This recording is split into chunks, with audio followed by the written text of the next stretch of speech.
أعوذ بالله من الشيطان الرجيم. بسم الله الرحمن الرحيم.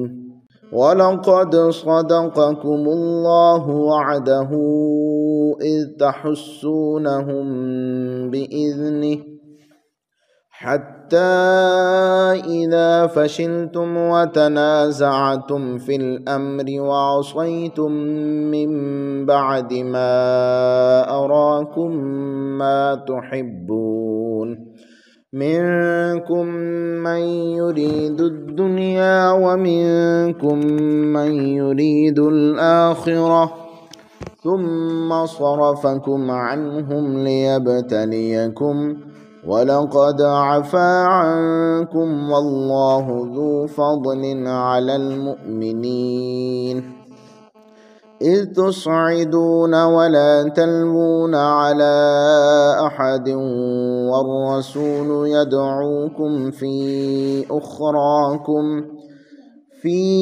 أخراكم فأثابكم غما بغم لكي لا تحزنوا على ما فاتكم ولا ما أصابكم والله خبير بما تعملون. أعوذ بالله من الشيطان الرجيم. بسم الله الرحمن الرحيم. ولقد صدقكم الله وعده إذ تحسونهم بإذنه آمنت بالله صدق الله العظيم. رب اشرح لي صدري ويسر لي أمري واحلل عقدة من لساني يفقهوا قولي. آج کا ہمارا درس قرآن مجید سورہ آل عمران کی آیت نمبر 152 اور 153 پر مشتمل ہے۔ غزوہ احد کے حالات و واقعات چل رہے ہیں۔ آج کے درس میں اللہ رب العزت نے صحابہ کرام علیہم رضوان کو ایک تو یہ بتایا کہ ہماری جو مدد کا تمہارے ساتھ وعدہ تھا وہ تو ہم نے پورا کیا، آگے جو جنگ کے حالات بنے اور تمہیں نقصان اٹھانا پڑا یہ تمہاری اپنی کمزوری اور خطا کی وجہ سے تھا، اور پھر ان کی تربیت فرمائی گئی، اور پھر قیامت تک آنے والے اہل ایمان کے لیے اس میں ہدایت اور حکمت کے اسباق رکھ دیے گئے ہیں۔ فرمایا وَلَقَدْ صَدَقَكُمُ اللَّهُ، بے شک سچ کر دکھایا تم سے اللہ نے، وعدہ اپنا وعدہ، اِذْ تَحُسُّونَهُمْ، جب تم قتل کر رہے تھے ان کافروں کو، بِإِذْنِ، اس کے حکم سے، حتیٰ یہاں تک کہ اذا فشلتم، جب تم بزدل ہوگے، وتنازعتم، اور جھگڑنے لگے، فی الامر، حکم کے بارے میں، رسول اللہ صلی اللہ علیہ وسلم کے حکم کے بارے میں، وعصیتم، اور نافرمانی کی تم نے، من بعد، اس کے بعد، ما اراکم، اللہ نے دکھا دیا تمہیں، ما تحبون، جو تم پسند کرتے تھے، منکم من یرید الدنیا، بعض تم میں سے ایسے ہیں جو دنیا کے طلبگار ہیں، ومنکم من یرید الآخرہ، اور بعض تم میں آخرت کے طلبگار ہیں، ثم صرفکم، پھر پیچھے ہٹا دیے تمہیں، عنہم، ان کے تعاقب سے، تمہارے دشمنوں کے تعاقب سے تم پیچھے ہٹا دیے، لیبتلیکم، تاکہ آزمائے تمہیں، وَلَقَدْ عَفَا عَنْکُمْ، بے شک اس نے تمہیں معاف فرما دیا، واللہ ذو فضل علی المؤمنین، اور اللہ تعالیٰ بہت فضل و کرم فرمانے والا ہے مومنوں پر۔ اذ تسعدون، یاد کرو جب تم دور بھاگے جا رہے تھے، ولا تلوون، اور مڑ کر نہیں دیکھتے تھے، علی احد، کسی ایک کو بھی، والرسول، اور رسول کریم صلی اللہ علیہ وسلم، یدعوکم، بلا رہے تھے تمہیں، فی اخراکم، پیچھے سے، تمہارے پیچھے سے، فَأَصَابَكُمْ، پس اللہ نے پہنچایا تمہیں، غمم بغم، غم کے بدلے غم، لِكَيْ لَا تَحْزَنُوا، تاکہ تم نہ غمگین ہو، عَلَىٰ مَا فَاتَكُمْ، اس چیز پر جو کھو گئی ہے تم سے، وَلَا مَا أَصَابَكُمْ، اور نہ اس چیز پر تم غمگین ہو جو تمہیں پہنچی ہے، تم پر پہنچی ہے، واللہ خبیر بما تعملون، اور اللہ تعالیٰ خبردار ہے جو کچھ تم کر رہے ہو۔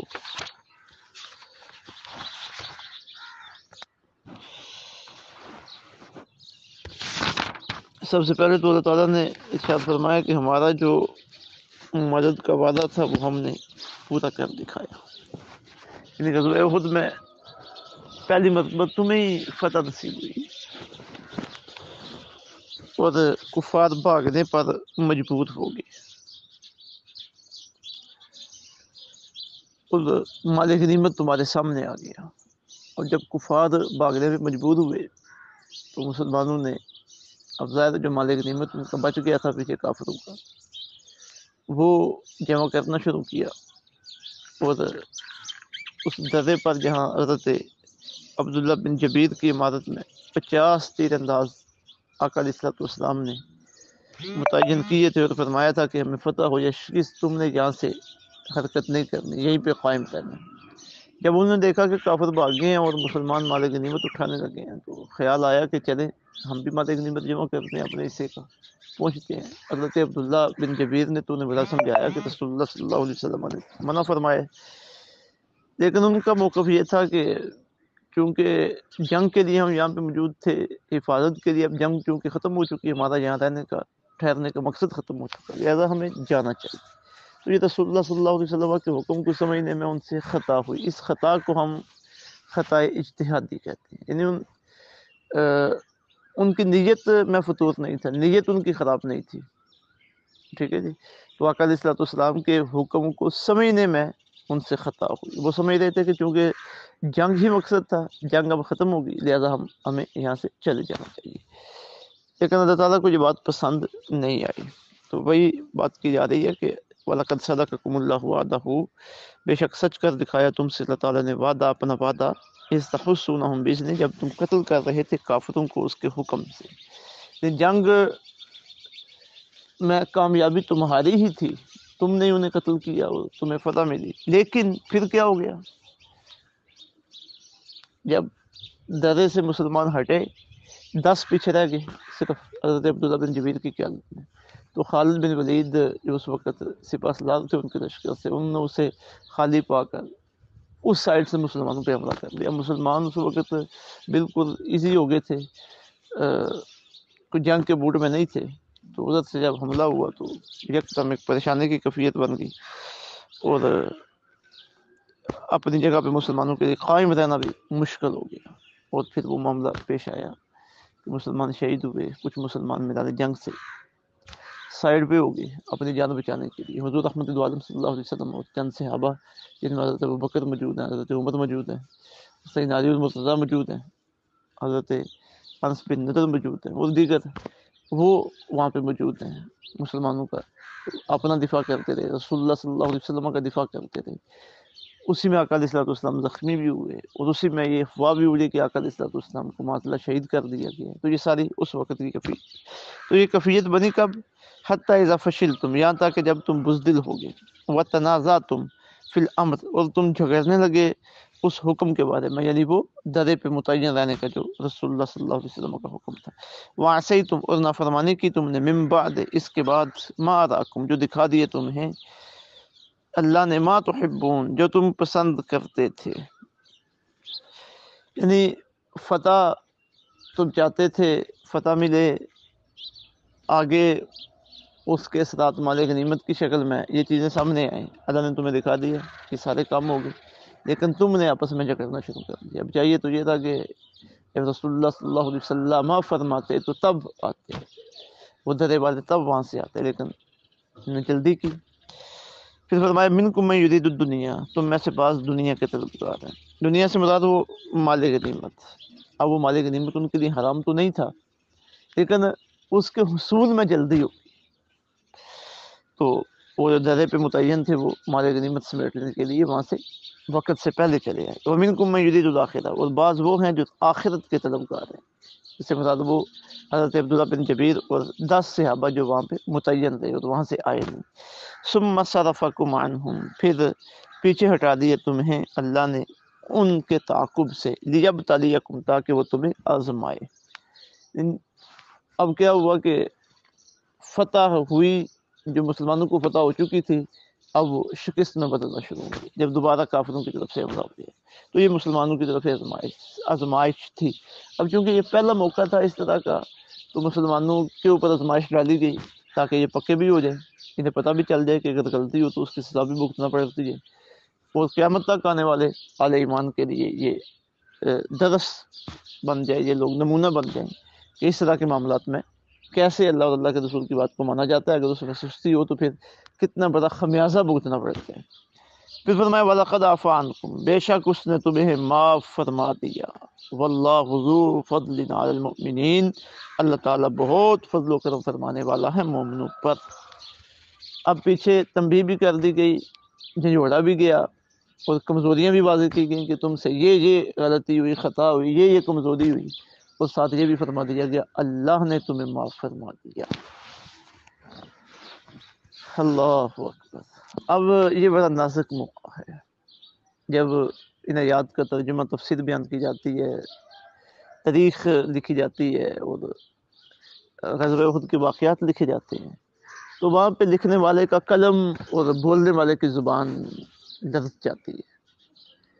اگر اللہ رب العزت کی خاص توفیق اور رسول اللہ صلی اللہ علیہ وسلم کی طرف سے دیا گیا نیک لوگوں کا ادب، احترام، اور اسلام کا جو ادب کا مزاج ہے، اور پھر اسلام کی جو صحیح سمجھ ہے ان احوال و معاملات کے متعلق، وہ اگر بندے کے شامل حال نہ ہو تو بندہ پھسل جاتا ہے۔ اور وہ اس وقت رسول اللہ صلی اللہ علیہ وسلم کے صحابہ سے جو خطا ہوئی تھی، انہی صحابہ پہ وہ تنقید کرنا شروع کر دیتے ہیں، ان کی معاذ اللہ غلطیاں بیان کرنا شروع کر دیتا ہے، ان کے اعمال کو تولنا شروع کر دیتا ہے، ان سے حساب لینا شروع کر دیتا ہے۔ جس طرح کے لوگوں نے کیا ہے، ایک طبقہ تو ایسا ہے اہل تشیع و رافضی لوگ، وہ تو مسلسل 1300 سالوں سے 1350 سالوں سے یہ کام کرتے آ رہے ہیں، اور پھر انہی کے زیر اثر اہل سنت و جماعت کہلانے والوں میں سے بھی ایسے طبقات میں بھی ایسے طبقات موجود ہیں، اور وہ دن بدن بڑھتے چلے جا رہے ہیں۔ اس طرح کی یاد پڑھ لیں گے اور پھر صحابہ کرام کے پیچھے پڑ جائیں گے، فلاں نے ایسے کیا، فلاں نے ایسے کیا، فلاں نے ایسے کیا۔ بھائی جس نے بھی جو کیا وہ اس وقت تک تھا جب تک اللہ رب العزت کی طرف سے کوئی فیصلہ نہیں آیا تھا۔ اللہ کی طرف سے فیصلے آگے، اس خطا کا خمیازہ بھی بھگت لیا انہوں نے، اور وہ مسلمانوں کے لیے نمونہ بھی بن گئے کہ تم سے ایسا ہو تو پھر تم نے کیا کرنا ہے۔ اور پھر آگے اللہ رب العزت نے ان کے اوپر کرم نوازی کی، کیونکہ وہ رسول اللہ صلی اللہ علیہ وسلم کی صحبت اقدس پہ بیٹھنے والے تھے، حضور کے جانسار ساتھی تھے، اللہ کی کرم نوازی شامل حال ہوئی۔ وَلَقَدْ عَفَا عَنْكُمْ، بے شک اس نے تمہیں معاف فرمایا، ان کی تو یہ غلطی معاف ہوگی، خطا معاف ہوگی، ان سے تو اللہ راضی ہو گیا، وہ تو جنتی ہو گئے۔ اب اس بندے کو دیکھنا چاہیے کہ جو ان جنتیوں پہ اعتراض کر رہا ہے، حساب لینا اللہ کا کام ہے، اللہ نے حساب لے کے معاف فرما دیے، لیکن یہ ابھی بھی حساب لینے کے لیے لائن میں کھڑا ہے، اپنا ترازو اٹھا کے کھڑا ہے کہ میں نے ان سے حساب لینا ہے۔ استغفر اللہ ربی من کل ذنب واتوب الیہ۔ یہ بہت بڑی محرومی، بدقسمتی اور دوزخ میں جانے کا سبب ہے یہ باتیں، کہ ان پاک باز لوگوں پہ تنقید کرنا جن کے بارے میں اللہ کا قرآن کہہ رہا ہے وَلَقَدْ عَفَا عَنْكُمْ، بے شک اس نے تمہیں معاف فرما دی۔ صحابہ پہ تنقید جائز نہیں ہے، یہ اہل سنت کا طریقہ نہیں ہے، رافضیوں کا طریقہ ہے۔ جب اللہ کہہ رہا ہے معاف کر دیے تو ہمیں اب کیا پریشانی ہے، ہم انہیں سلام عقیدت پیش کرتے ہیں۔ اس تصعیدون، یاد کرو جب تم بھاگے جا رہے تھے، وَلَا تَلْوُونَ عَلَىٰ أَحَدٍ، اور مڑ کر کسی کو بھی نہیں دیکھتے، یعنی یہ جب جنگ میں اچانک ان کی طرف سے حملہ ہوا اور ایک ناگہانی طور پہ حملہ ہوا اور خوف و خراش اور دہشت کی کیفیت پیدا ہو گئی تھی، یہ اس وقت کی بات ہے۔ وَالرَّسُولُ يَدْعُوكُمْ فِي أُخْرَاكُمْ، اور اللہ کے رسول صلی اللہ علیہ وسلم تمہیں بلا رہے تھے تمہارے پیچھے سے، یعنی اب آقا علیہ السلام اس وقت لوگوں کو بلا رہے تھے،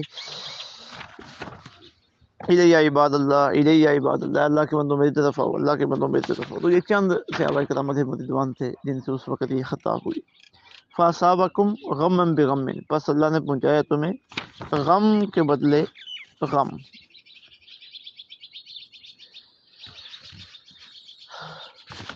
اب جنگ میں ایک مرتبہ فتح ہو چکی، مال غنیمت آ چکا،